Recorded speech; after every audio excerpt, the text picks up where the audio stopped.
The young widow Janet struggled to keep the cafe that had been her and her late husband's dream. Amidst the difficulties, she accepted the help of a beggar, but an unexpected event was about to reveal that this man might not be who she thought he was. Hello, my friends. I am Linda, and this is Linda's Love Stories. I hope you enjoy this story. Janet sighed deeply as she turned the key in the cafe's lock. Another day was beginning. For 2 years, since she had lost her husband in a terrible car accident, this daily routine had been her only solace. Cafe Aroma, once a vibrant and lively place, now seemed as empty as her heart. At 35, Janet felt lost. The business she and her husband had built together with so much love and dedication was on the brink of failure. The tables, once occupied by cheerful customers, now remained empty most of the time. The aroma of fresh coffee, which used to fill the air with promises of good times, now seemed only a distant echo of happier times. Janet mechanically arranged the tables and chairs, cleaned the counter, and turned on the coffee machine. Her movements were automatic, devoid of the passion that used to animate her. As she worked, her thoughts wandered to the days when the cafe was the beating heart of the neighborhood, a place where friends met, couples fell in love, and families shared precious moments. The doorbell jingled, announcing the arrival of Mr. Clark, one of the few regular customers who still frequented the place. Janet forced a smile as she greeted him. "Good morning, Mr. Clark, the usual." "Good morning, Janet. Yes, please," he replied, sitting in his usual spot by the window. While Janet prepared the coffee, a soft melody from a guitar filled the air, coming from the street. The music was so beautiful and melancholic that she found herself stopping what she was doing to listen. Curious, she approached the window and saw a man sitting on the sidewalk, strumming a worn guitar. The musician, with tattered clothes and a tired look, played with a passion that Janet hadn't seen in a long time. His eyes were closed, completely immersed in the music he was creating. For a moment, Janet felt something awaken inside her, a spark of emotion she hadn't experienced in years. Impulsively, she opened the cafe door and called out to the musician. "Hey, you there! Would you like to come in and play inside? I can offer you a coffee and something to eat in exchange." The man stopped playing and looked at her, surprised. His deep blue eyes seemed to carry stories of a lifetime. "Are you sure?" "I don't want to bother," he replied, hesitant. "I'm sure. Please come in," Janet insisted, feeling a sense of urgency she didn't entirely understand. The musician stood up, grabbed his guitar and entered the cafe. Janet noticed that he limped slightly and seemed a bit uncomfortable. "My name is Janet," she introduced herself, extending her hand.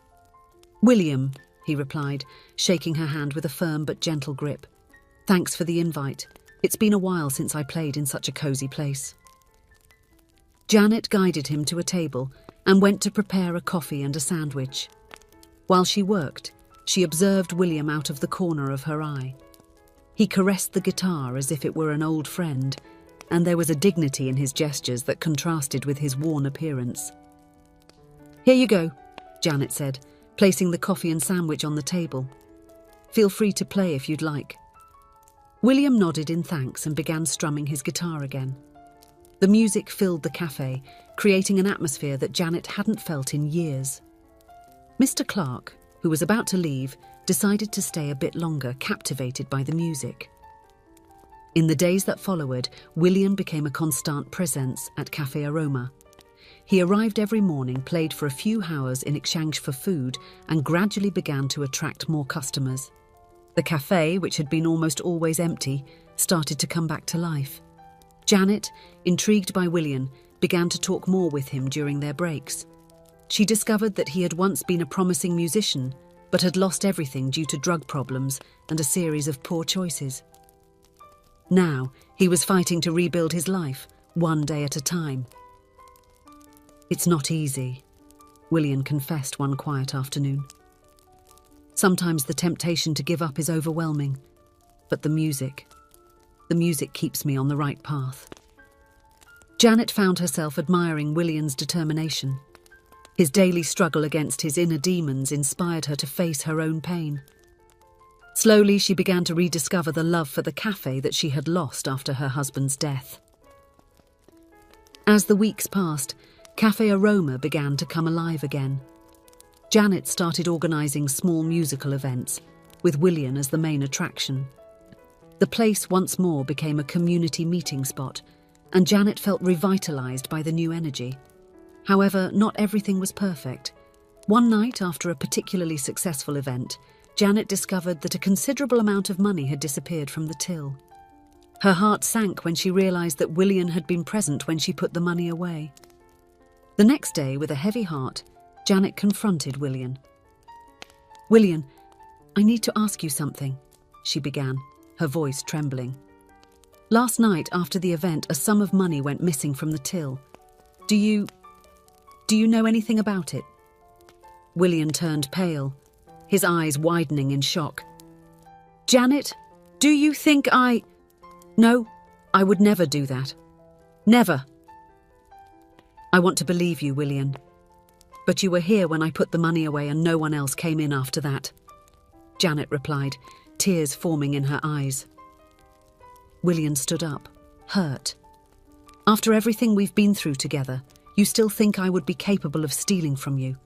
I thought you trusted me." "William, Janet began, but he was already walking out the door, his guitar firmly in hand. In the days that followed, William did not appear at the cafe. Janet felt terrible, torn between suspicion and guilt. The cafe, which had gained so much life in the past few weeks, seemed to have reverted to its previous melancholic state. It was during a deep clean, almost a week later, that Janet made a shocking discovery. While moving a heavy shelf, she found the lost money that had fallen behind it. Apparently, it had slipped there when she hastily put it away on the night of the event.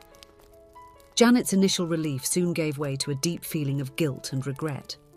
She had unjustly accused William, someone who had brought so much light back into her life. Determined to correct her mistake, Janet set out to find William, but he seemed to have completely disappeared. Weeks turned into months, and there was no sign of William. Janet continued running the cafe, but she missed the music and the energy that William brought. She had learned a hard lesson about trust and hasty judgment. It was during a music festival in the city, almost 6 months later, that fate intervened. Janet, who had gone to the event more out of obligation than for pleasure, was paralysed upon hearing a familiar voice coming from the main stage. There was William, playing for an enthusiastic crowd. He looked different, healthier, more confident.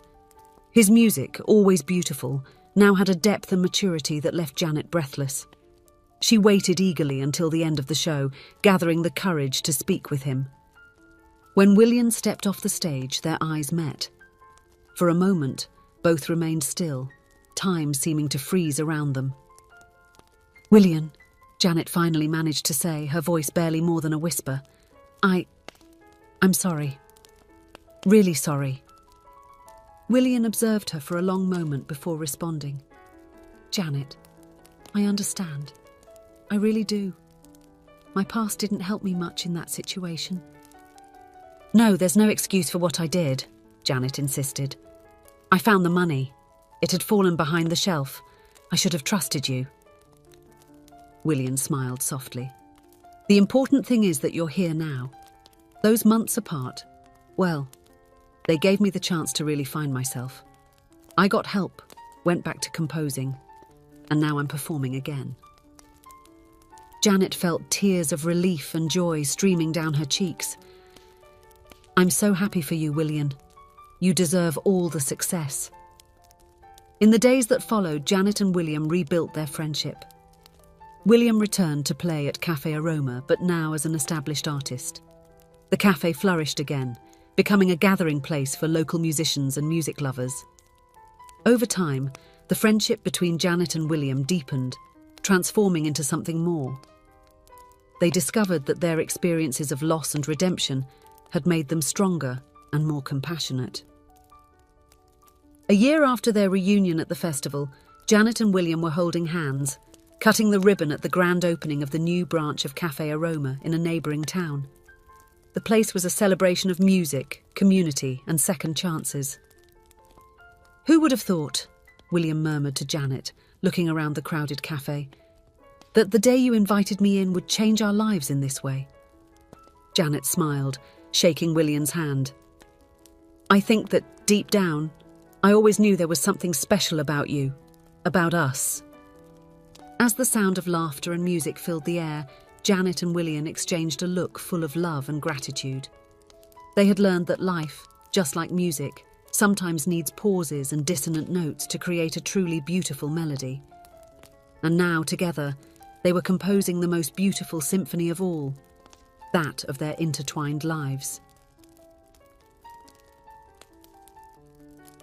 If you enjoyed, please give it a like and subscribe to the channel. Leave a comment with a number from 1 to 5 to let us know how much you liked the story. Also, watch the video that is currently on your screen. See you soon.